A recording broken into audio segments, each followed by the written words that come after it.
of blackouts and generators. These are the sights and sounds of a country that cannot power itself. Africa's biggest economy, Nigeria, is in constant darkness. The electricity supply is very, very low. Yeah, we are not seeing the lights. We don't make use of it because we don't see it. We hardly have 72 hours light in a week.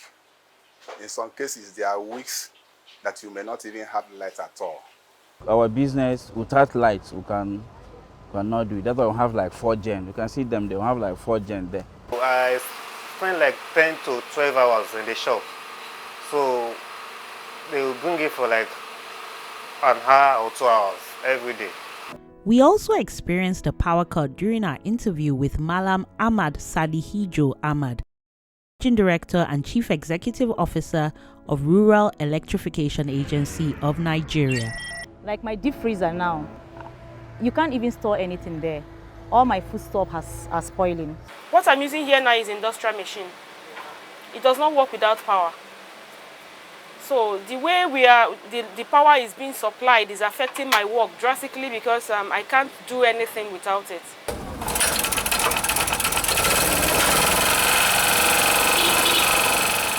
I think light is everything. That if you don't have lights, I cannot, like this dryer consume light.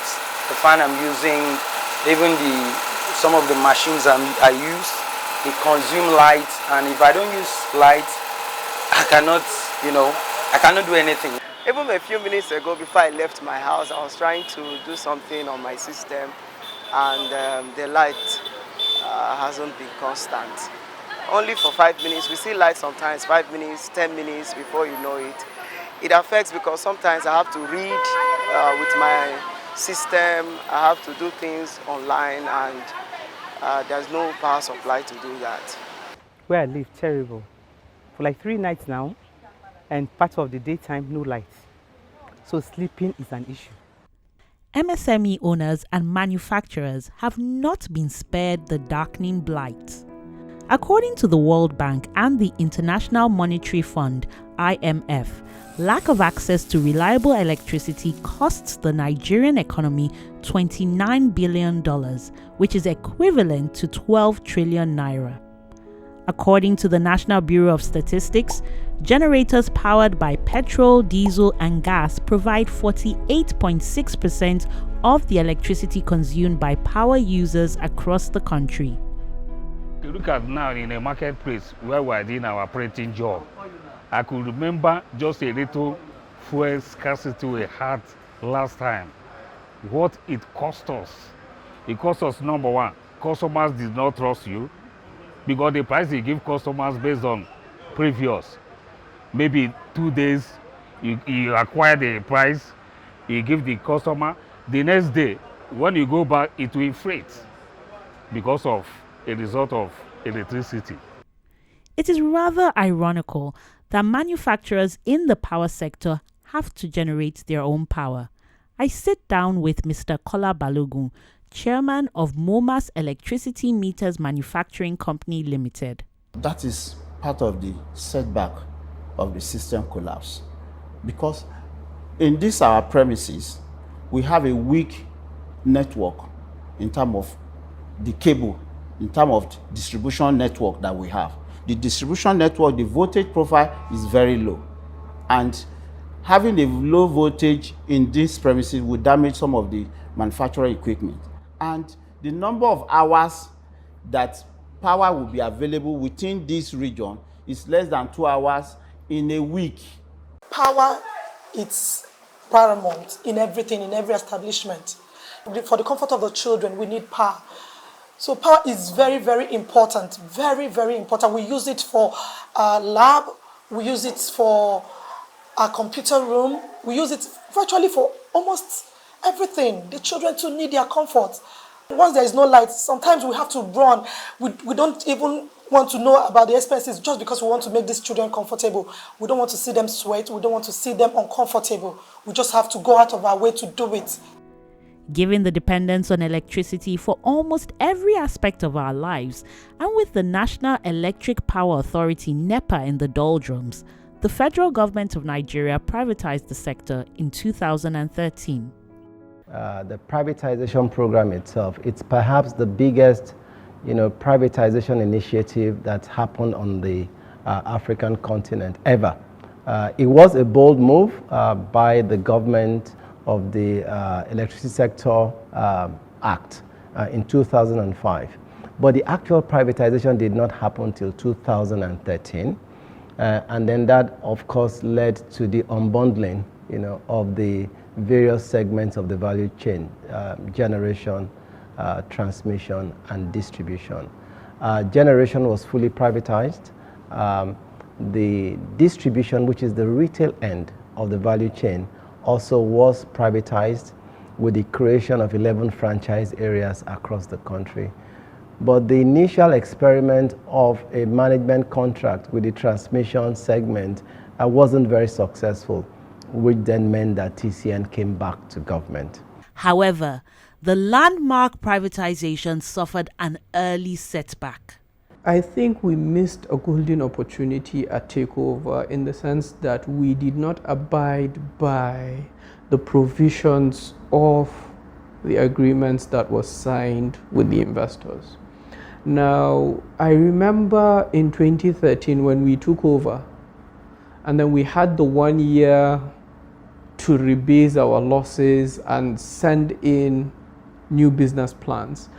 Just immediately after sending those business plans in December of 2014, the government came out with a policy to say that they were taking out collection losses by the regulator. That was a very, very wrong move that set us back another 6 months or 1 year, and largely because we were then moving into the 2015 general elections. Politicization, many believe, has played a major role. In a climb that you cannot remove business from politics. That is the situation we are in now. If you fully implement cost-reflective tariff in Nigeria, just look at the average Nigerian. What is his income? Can he afford? That's why that aspect has become very political. You see, most of the time, NAC will recommend review in tariff, but the National Assembly somehow will turn it down because of this kind of consideration. After several years of playing politics, the government engaged stakeholders in a bid to restore confidence in the privatization exercise and the power sector as a whole. And I remember then Minister Fashola tried to rally around the entire stakeholders, talk about the sector. And I believe that in 2016, if you would recall, he made very compelling arguments as to why these investors need to be supported. They restored the collection losses back into the contract. They amended the MITO, but we had already lost 2 or 3 years going back and forth between us and the government on some of these provisions within the contracts. While the sector has recorded some gains, the average Nigerian is still yet to feel the effect. There has been significant improvement in generation capacity. As at the time that the sector was privatized, we had about maybe somewhere between 4,000 to 4,500 megawatts capacity. As we speak, the total generation capacity of all the assets, the generation assets, hydro, thermal, and to a very insignificant effect, solar, is about 15,000 megawatts. With distribution companies struggling with low revenues, they are unable to attract the much needed debt capital to allow them invest in their infrastructure. Because at the end of the day, if you're unable to raise the required capital to invest to meet up with your obligations, government is going to take back this company for $1. If you're unable to pay down your acquisition loans, the banks would step in. And that's the case with what has just happened with Ibadan and Abuja. I believe that the distribution company owners have been stretched. They borrowed over $2.5 billion. A lot of them borrowed in dollars, some like we and some other company borrowed in naira, but it was becoming really very expensive. And when we got a very good offer from a more buoyant company, we accepted the offer to sell. In the first half of 2022 alone, the national grid collapsed 5 times, throwing Nigeria into darkness, leaving its citizens with more questions than answers. The other time they said the water has dried in the, is it Kanji Dam or which dam, the dam they mentioned, you know. So another time they said the national grid has dropped. What dropped it, me, I don't know. In terms of the collapse of the grid, the transmission hasn't really fared, you know, as well as generation, and I might add the distribution, because that is the critical neck of that whole value chain. The reason why we have national blackout is simply because if you have an interconnected grid and the grid is not robust enough and you lose a big chunk of your generation, there is instability in the grid, and then you have a cascade of failure and so on. Now, where the distribution companies have embedded generation all over the place, then obviously they can kick in that embedded generation to supply power. 9 years after the power sector was privatized, many wonder why the promise of constant and stable power remains unfulfilled. So, what is the government doing to address some of these challenges? What we have done recently is to start at the last mile of the value chain to say, okay, Disco, what power do you need? And what capacity do you have? And then go upstream to make sure where there is imbalance between the distribution, either party does the required investments to make sure the power flows. So, in summary, what you need is investment in infrastructure. And it takes time, it takes resources. As Nigerians continue to wait in earnest to enjoy the dividends of the privatization of the power sector, many wonder if things could have been done differently. I still believe that there is need for them to recalibrate the process of privatization to ensure that more player comes in a smaller fragment such that a community can be self-generating community, a local government can be self-generating local government, a state can be self-generating state, and distribute it themselves, collect the revenue, and whatever is the reconciliation mechanism they are going to put in place, they will settle whoever is the owner of that denulation as a disco. Let us have a franchising environment where I will be able to have a good supplier next to me and I'll pay the right fee, because from the band A structure on the tariff is good enough for any form of power investment. The Central Bank of Nigeria says it has disbursed 1.3 trillion naira, which is equivalent to $3.1 billion. The central bank capex intervention, that's the capital expenditure intervention, through which central bank is providing loans to the discos to improve the network infrastructure. The second initiative, of course, is the Presidential Power Initiative, which is generally called the Siemens Initiative. That's a $2 billion intervention in the critical infrastructure of the distribution companies and TCN in order to improve the flow of energy by initially 2 gigawatts, that's 2,000 megawatts, then an additional 5,000 and an additional 11,000, which promises to move power availability to about 25,000 megawatts.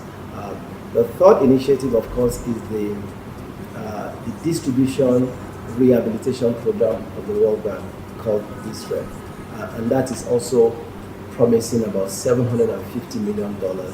Despite assurances of the government to cover collection losses as stipulated in the contracts, generation companies continue to wait for government to honor its word. I declare my capacity day ahead to the grid controller that I have this capacity now, but at the end of the day, it's not utilized. So what happens to the balance? Ordinarily, and it's already there in the contract. It's only that the contract has not been made effective to be able to pay me for, for that loss. So this is again another, I don't know how to put it, it's discouraging people. There's no money to pay for standard generation today. So what the Commission has tried to do within our regulatory powers is to now start gradual activation of those contracts, so the GENCOs can see a pathway to full activation of their contracts. So if today you are doing 400, they are even paid. And then you see a pathway that in a year you do 600, in 2 years you do 800. There's some level of comfort that we are all heading in the right direction.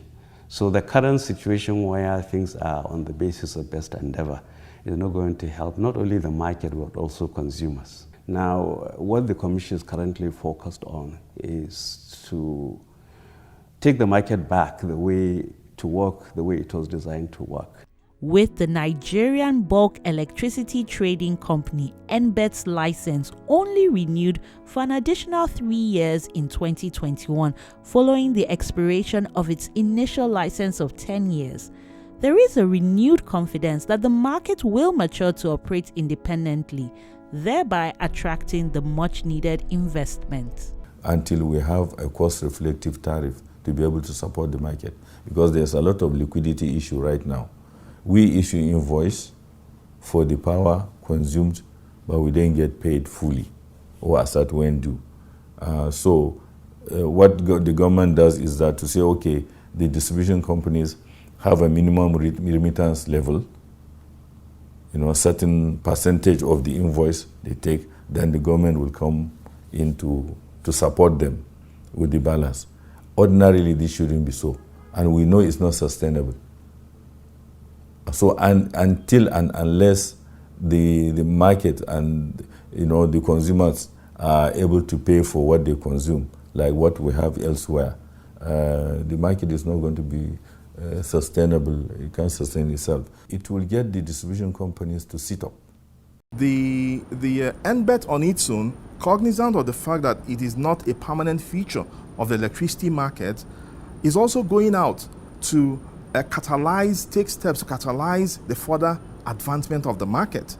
NBET at the moment is structuring engagements with large industries across the country with a view to bringing in additional investments into the sector, because we are cognizant of the fact that without industries producing, ultimately it becomes challenging for the country to create jobs, reduce poverty, and address other social needs of a country. On the consumer side, the issue of estimated billing continues to persist, as 8.1 million of Nigeria's 12.8 million electricity customers are still unmetered.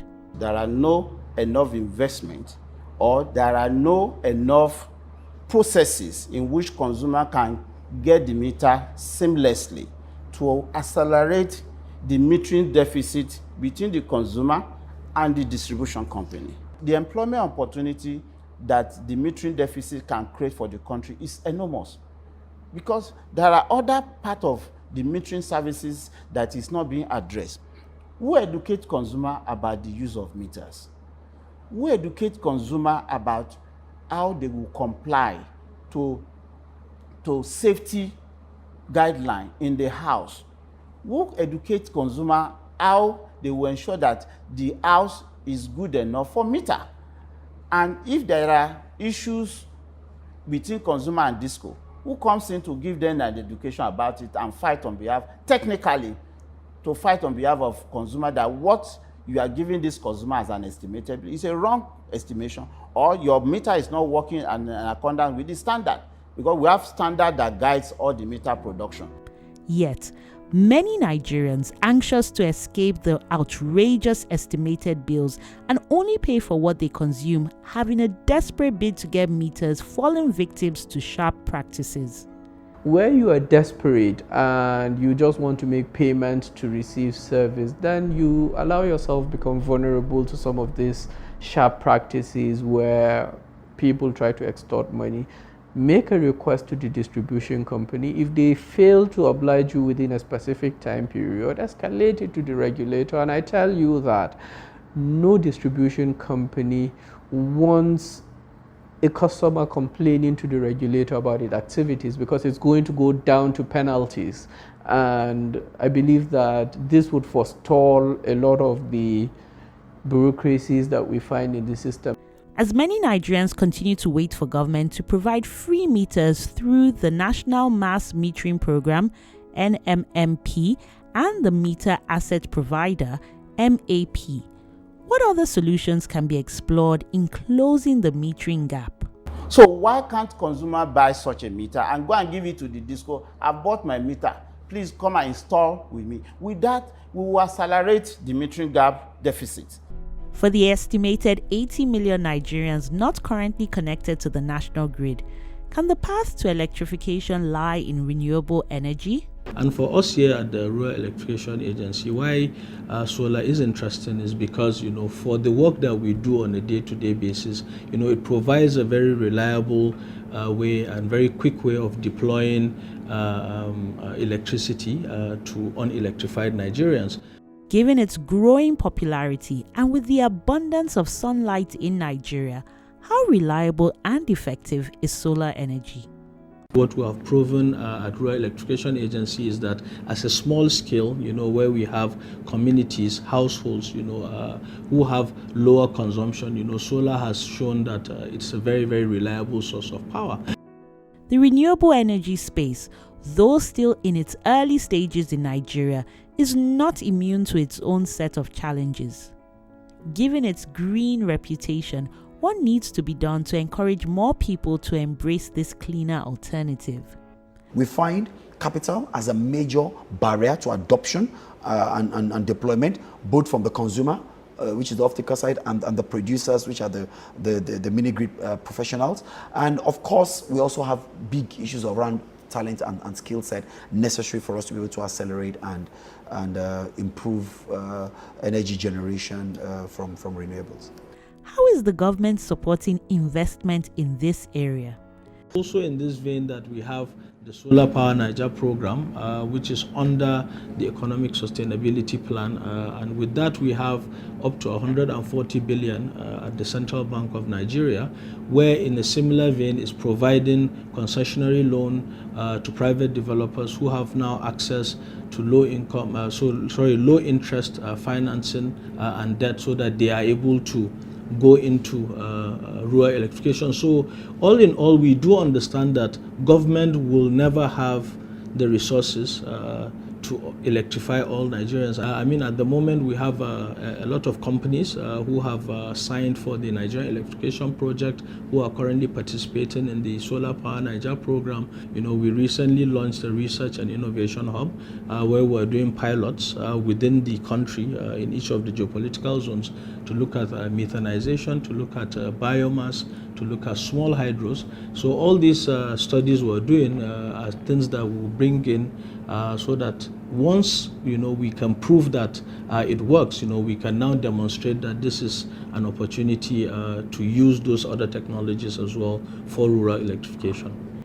Despite the efforts being made by the government in ensuring stable and constant power supply for Nigerians, there is still so much that needs to be done. The government should be able to make available some forests at a reasonable rate, because about 90% of what we use in generating this power is offshore. All the machineries, services and all that are offshore. So it's forex. But no, we don't have that.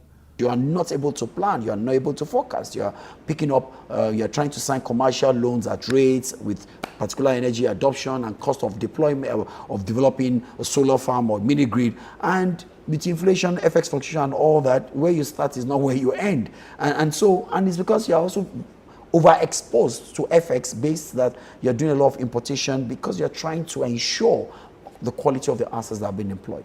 Investment is just a function of the environment. If the environment is adequate enough, the laws and the regulations provide the required incentives for investors to come in, investors would naturally come in. There are a lot of money in the Middle East, in Europe, Asia. People can bring in money to invest.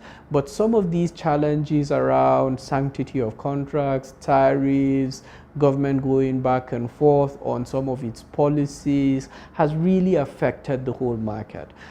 With an audacious goal of generating 30,000 megawatts by 2030, will Nigeria realize its industrial potential even as it improves the quality of life for its citizens? 30,000 for a country of over 200 million is nothing. If really, because that tells you about our economic activity, because the power generated and consumed by any nation is directly proportional to its economic power. The power requirement of this nation is still large compared with what we are still on a child play. The power requirement for this country as an industrialized prospective nation is more than 50,000 megawatts. We are in 4, 5, 6. That's what we have been, round tripping. It's not fair for this country. It can't make us to grow. They in government too are also Nigerians. So let's have a frank conversation. I mean, this is the cost. We're going to subsidize, we're not going to subsidize. And let's know who is responsible for what. By the time we have these sort of conversations and we hold people responsible, then I believe that we should see things happen. Any government that will come on seat and get this power right, you will be in the heart of the people forever. There seems to be some light, albeit at the end of what is turning out to be a very long tunnel. How long Nigerians will have to wait for 24/7 power, a time when blackouts and generators will be a thing of the past and confined to the history books? Only time will tell.